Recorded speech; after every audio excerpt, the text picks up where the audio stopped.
Mga kabayan, katribuan friends, welcome back to my YouTube channel. Ngayon pag-usapan natin ang isang mahalagang bagay tungkol sa iyong pinagmulan at ano ang sitwasyon sa ating bansa ngayon. But before that, maghanapbuhay muna tayo. Welcome to Rahadom's Indigenous Peoples Organic Network, otherwise known as Rahadoms. Get connected to my Facebook page, TikTok, and YouTube channel. Please don't forget to subscribe to my channel and press that notification bell for you to be updated to my next upcoming videos.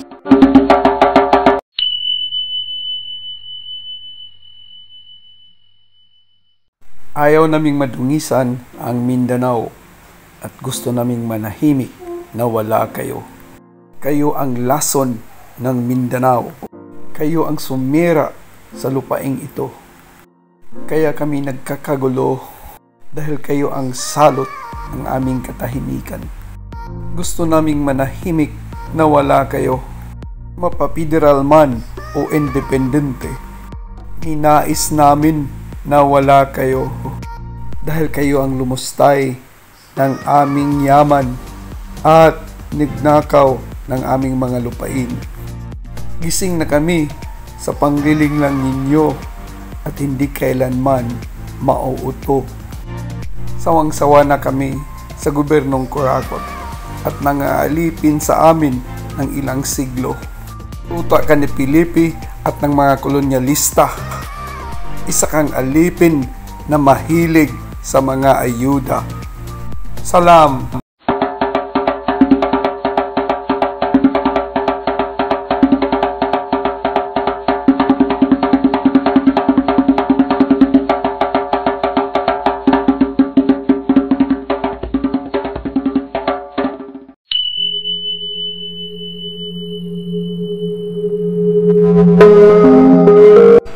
Alam mo ba kung anong major cause of conflict ng Mindanao? Number 1, neglect. Ulitin ko, neglect. Pinabayaan ng gobyerno. Ipasagdan sa gobyerno. Pang ang Mindanao ay ginawa nilang alipin. Sunod-sunuran sa kanilang kagustuhan. Lalong-lalo na sa konseptong Bisaya. Pag sinabing Bisaya, well, sakang alipin dito sa amin. Nangamuhan ka dito sa Maynila. We can do what we want to you, and that's one of the primary cause of conflict in Mindanao. Ang lakas naman ng tama ng taga Luzon, no? Kumuha sila ng pagkain sa Mindanao. They enjoy Mindanao, its beauty and all that. Pero anong binalik na sa atin? Neglect, pabaya. Tingnan nyo naman ang infrastructure programs sa Mindanao. Di ba wala? You don't see much progress in Mindanao. Kapabayaan ng gobyerno, kapabayaan ng mga politiko, kurakot. Pangalawang rason na nagkagulo sa Mindanao, aside from neglect, lack of jobs, cause people to migrate to Luzon at tatuhing mga Atsay, mga Bisaya, mga taga-bundok, and so on and so forth. Secondly, itong land grabbing. There was this one president in the Philippine history na nagbibigay ng command. Oy, mga taga-Luzon, maraming magandang lupain sa Mindanao. Go there and explore the land and exploit and get it for yourselves. Alam niyo ba kung sinong presidente yon? That's your quiz. That's one of the major cause of conflict in Mindanao. They grab the land from the indigenous people, from the Maranaos, the Tausogs, the Maguindanos, the Manobos, the Tiboli, and so on and so forth. They build factories. Sa pilitan nilang pinaalis sa mga delta valleys, sa mga kapatagan, ang mga tribo. That's the major conflict there. Yan ang pinaglaban ng Indigenous Peoples' Rights Act until now to get back their land to their fold since that land belongs to their ancestors. Ang kapal na mukha nyo, magpunta si Mindanao, mga Ilocano, mga taga-Luzon, para mag-own ng mga lupain ng mga katutubong Mindanao. Ganyan kayo ka-ganid. You don't respect the rights of the indigenous people, but you get their land by deceit, if not by force. Sa Bisaya pa, panglimbong.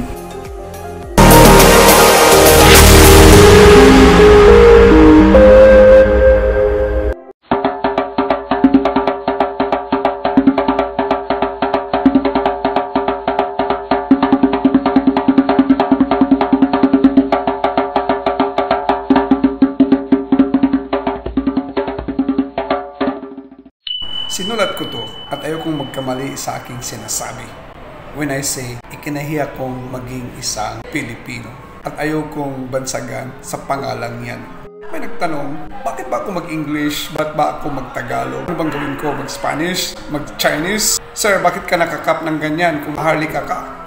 Under IPRA law, merong time, merong sitwasyon at panahon para isuot ang aming indigenous people's clothes. Mahalaga sa amin yun. May panahon, may oras, at may time. Perhaps you need to search, study the IPRA law, the Indigenous People's Rights Act, bago ka magbigay ng dramatic and irrational comments. Hanggang ngayon, pinagtalunan ng mga tao sa Pilipinas kung saan nga ba ang first mass. Is it in Limasawa, Leyte, or in Masao, Butuan? These are two contested places kung saan nga ba ang first mass. Dumaan na yun, sir. Tapos na yun. Correct, tapos na yun. But the point is, saang lupalop ka man magpunta, dala mo ang iyong corrected na pinagmulan. Dala mo ang iyong corrected na kasaringlan. Kaya nga maraming bansa sa Europe nagpalit ng pangalan to correct themselves. There are many countries in Asia and other parts of the world changing their names to correct themselves. Like in the case of Timor-Leste, they changed and separate from Indonesia because they find themselves to be socially and culturally aware that they are not indeed connected to the mainland Indonesia. Why are we so adamant to understand na yung sinulat ko dyan simply refers to myself and not to you? You have the right to say, I'm not a Maharlikan, sir. I'm a Filipino. I am a servant of King Philip. Isa akong alipin ni King Philip. Isang alipin ng mga kolonyalist. Isang alipin ng utak ng mga Amerikano. Isang alipin ng mga Espanyol. And that's it. It's your claim. It's your right to do so. But for my case, that's my right to claim as such. In closing, harapin natin ang pagbabago na may tamang direksyon sa ating kultura. Natanggap natin kung sino at ano tayo sa ating kultura. We embrace change. And part of the change is realizing of who we are from the very beginning.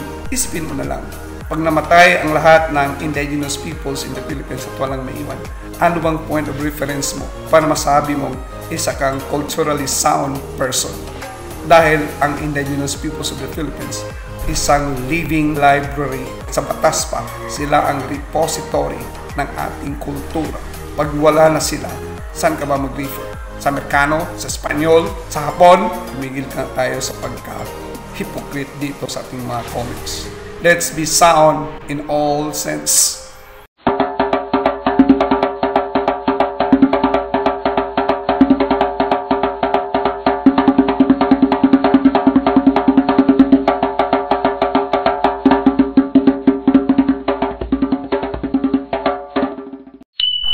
Isa akong Maharlikan at hindi ako Pilipino na alipin ng lilong mong mananakop na Espanyol, Amerikano at Hapon. Isa akong Maharlikan at hindi ako Pilipino na alipin sa mentalidad mong puno ng pagka-ignorante sa pinanggalingan mong kasarinlan. Isa akong Maharlika at hindi ako Pilipino na itinatak ni Haring Felipe sa katauhan mo, naging sanhi ng pagkalimot mo na pinagmulan ng iyong kultura.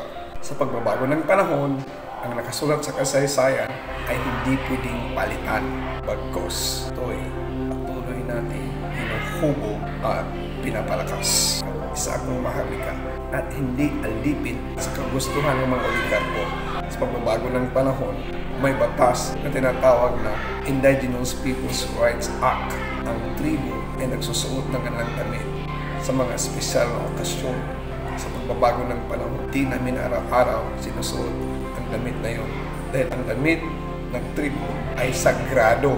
Hindi ako katulad mo na isang tanga, mangmang sa nakaraan, walang pinag-aralan at walang laman ng utak. Ako ay isang Maharlika at hindi Pilipino. Kinamumuhian ko ang mga Pilipino na sumusuporta sa mga ganit ng politiko at kurakot sa gobyerno. Bilang isang Maharlika, ako'y nagbabasa. Ang aking sinusulat ay sinusulat ko lang sa loob ng 10 minuto. Ayaw kong magkamali, sinulat ko yun ng taos puso. Ikaw, nagsulat ka ba para mahalin mo ang iyong Ako isang maharlika at asno ako itaas ang aking kultura. Hindi ka tulad ng iba dyan, nagkalimot na kung anong kasalimulan manino. Malinaw pa sa simulang araw ang ating kasalimulan ng humano at tumuho sa iyong pagkatao sa kasalukuyan. Bilang isang maharlika, mahalin ko aking kultura, tradisyon at ang aking produkto na galing sa aming lupay na humango din sa aking pagkatao. Di ako katulad mo na isang panatiko na naging alipin at preso sa mga produkto ng mga mananakop. Ang isang totoong maharlikan ay lumingon sa kanyang pinanggalingan. Pinapakita nito ang pagmahal sa kanyang kultura at kinagisnan. Mabuti nang tawagin akong isang baliw na naging baliw sa kanyang kultura kaysa taong mangmang at walang alam. Ang bunganga nito ay puno ng kamangmangan at walang basihan sa kanyang mga sinasabi. Maraming nagtatanong, ba't ka na Nagalog? Bakit ka nag-English? Kaysa magsalita ng Bisaya. Ang isang maharlika ay maraming alam, puspusan nag-aral. Ikaw, isa kang mangmang, ignorante at walang alam. Basura ka sa ating lipunan. Isa kang Hitachi, himantayon, tabian, chismoso, chismosa. Yan ang utak na Pinoy na katulad mo. Pinoy na isang alipin. If you want to change, compete with yourselves. Competing with yourself means compete with your ignorance, compete with your lack of self-control, compete with your lack of understanding, compete with your lack of knowledge. Hindi ako nagdunong-dunungan katulad mo. Nag-bash sa social media na walang basihan. Ang totoong maharlika ay nag-aral at maraming alam. Hindi katulad mo, bobo. At bakit naman kaya sinabi ni former President Ferdinand Idalin Marcos na ikaw ay maharlika? At sinabi rin ni former President Rodrigo Roa Duterte na ikaw ay isang maharlika. Aber, alam mo ba? Isa pa, hindi ako impostor na katulad mo na bumubuto at binabayaran ng mga politiko. Dahil ang isang maharlika ay isang free people na hindi nagpapabayad sa panahon ng eleksyon. Hindi ako katulad mo gumamit ng dahas at mga agaw sa lupain ng mga tribo. Ang isang totoong maharlika ay nag-aaral. I don't care about your religion, but I do care about our cultural beliefs, traditions. Hindi tradisyon ng mga banyaga, hindi relihiyon ng ating pinaglaban, kundi respeto sa ating kultura, tradisyon at paniniwala.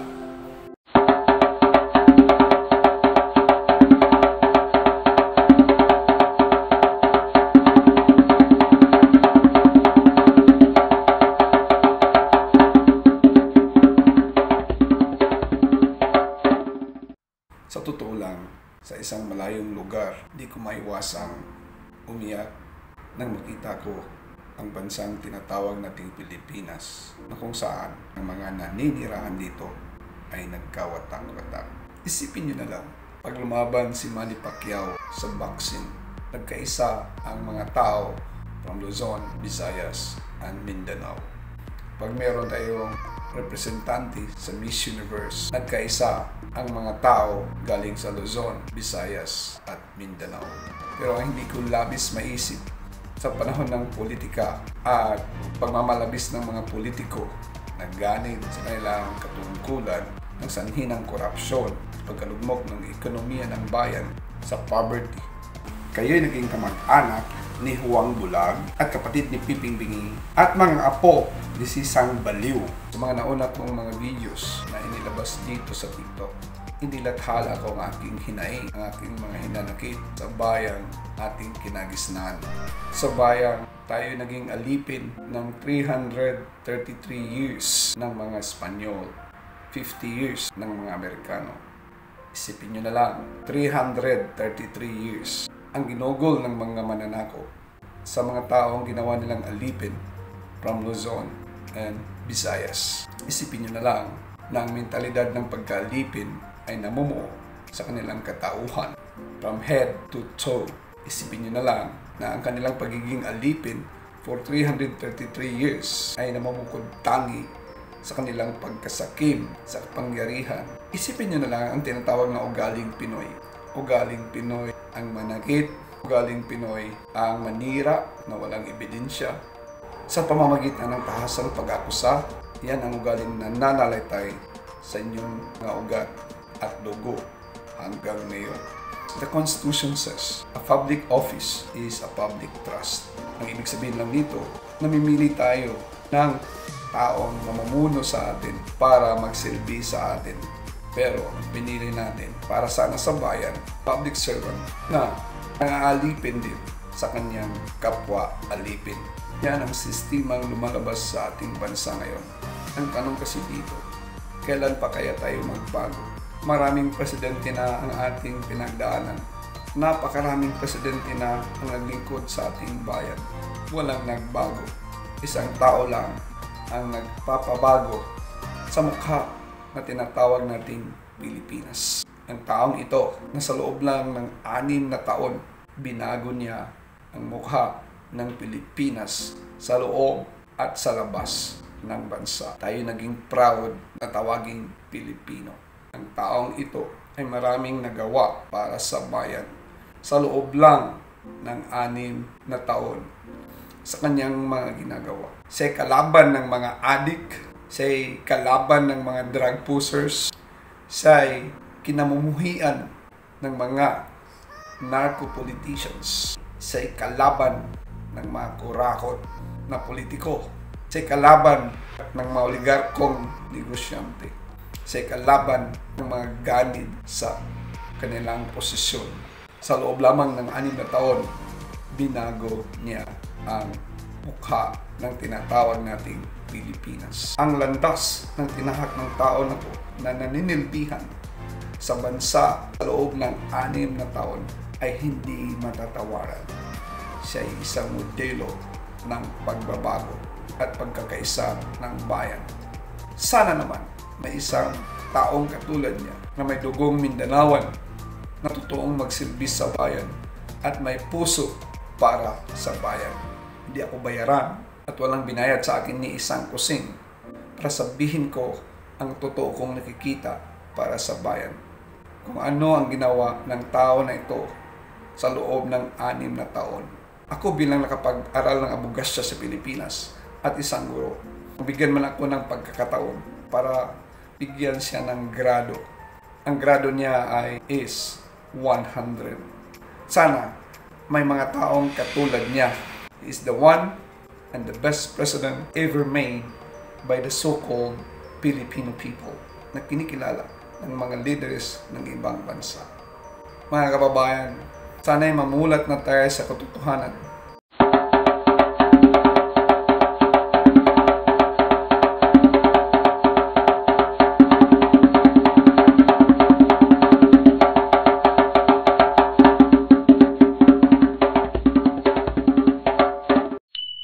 Kailan pa ba tayo mamulat sa ganitong klaseng sistema na paulit-ulit na inaapakan ng mga ganid sa posisyon at mga korap na mga politicians sa ating bayan? Sana naman di tayo mabili sa pera na binigay nila sa atin. Sana naman manindigan kang may prinsipyo dahil sa pagkakaalam ko sa panahon ng eleksyon o pagpili ng maninilbihan para sa bayan. Tayo'y mga bobong botante. Bobo tayo dahil tayo'y nabulag sa kanilang mga programa na mga unrealistic.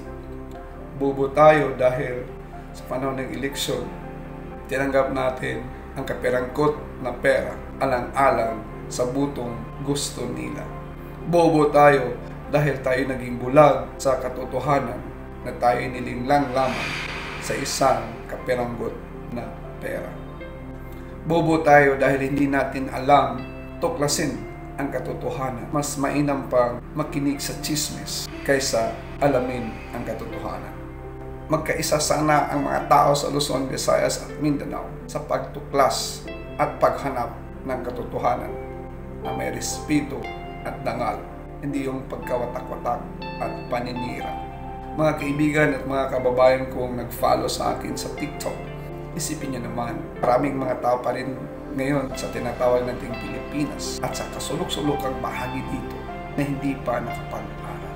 Natakot makakita ng sundalo. May mga tao pa rin ngayon sa kasulok-sulukan ng bahagi ng Pilipinas na isang kahig, isang luka. One day, one eat.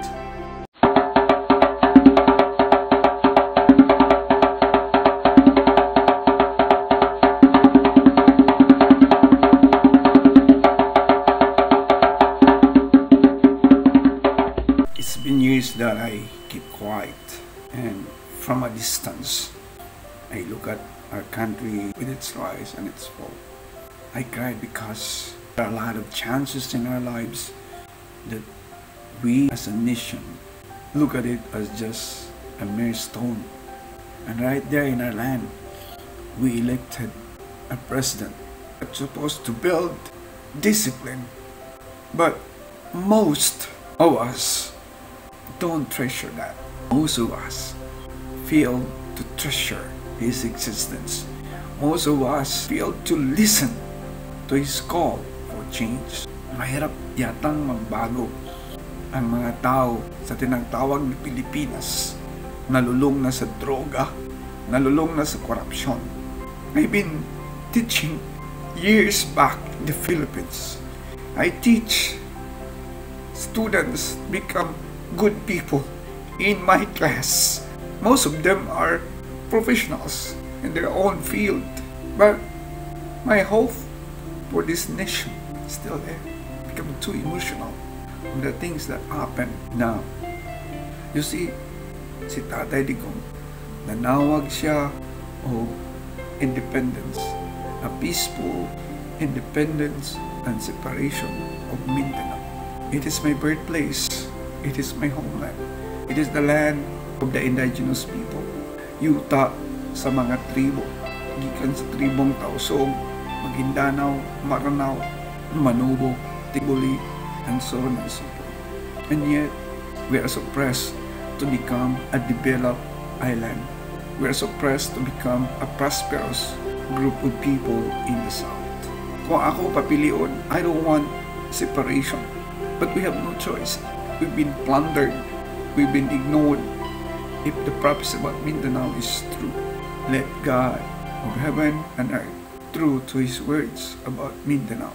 Let the great eagle of the South rise to its height and be known to the world. Ako, naglaom ko, nga di na tamay mong ignorante sa mga panghitabo karon sa to. Nagpakahilom ko sulod sa dugayng panahon na never bother about Mindanao, never bother about our country. Because I say to myself, daghan man ang mga intelektual, daghang bright sa atong nasod, daghang mga excellent ng mga tao. Kanya to sa kanaog ko sa bukid, nakita na ako kung sa kalisod ng mga tao. Kung nakita na ni Tatay Digong kung sa kalisod ng mga tao sa gitawag na itong Pilipinas. Siguro karon ng panahon nga ang tao magmata o magbago. Ang kabaguhan sa atong yutang na tawhan naa sa kamot sa mga tao. Sa gingon pa sa atong Constitution, sovereignty resides in the people. Ang gahom ana sa kamot sa mga tao. Karon na ang panahon nga ang mga tao magmata ug magbago alang sa kuswagan kalinaw sa atong nasod.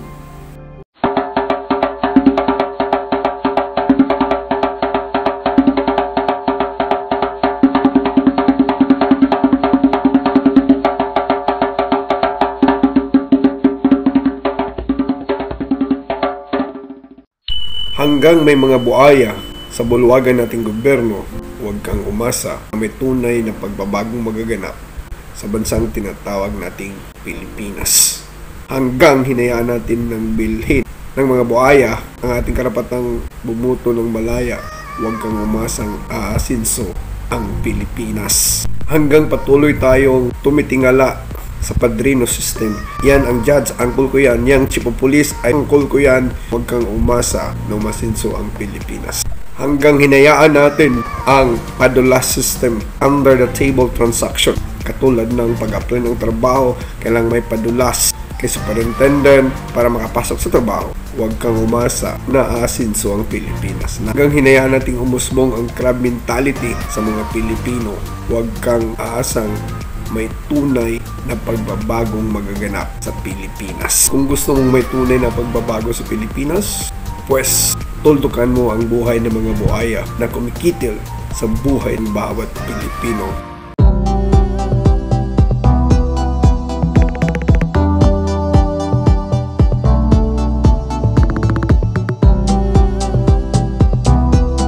I don't ever slow up, no I don't take shit. I got no love for the fakeness. If you wanna play tough and wanna hate this, I'll always show up. I don't ever slow up, no I don't take shit. I got no love for the fakeness. If you wanna play tough and wanna hate this, I'll always show up and make a statement. I don't ever slow up, no I don't take shit. I got no love for the fakeness. If you wanna play tough and wanna hate this, I'll always show up and make a statement. Everything I do so instinctive and so passionate. Every word I move so descriptive like an adjective. I got a vendetta against people who patented being negative when you should be getting after it.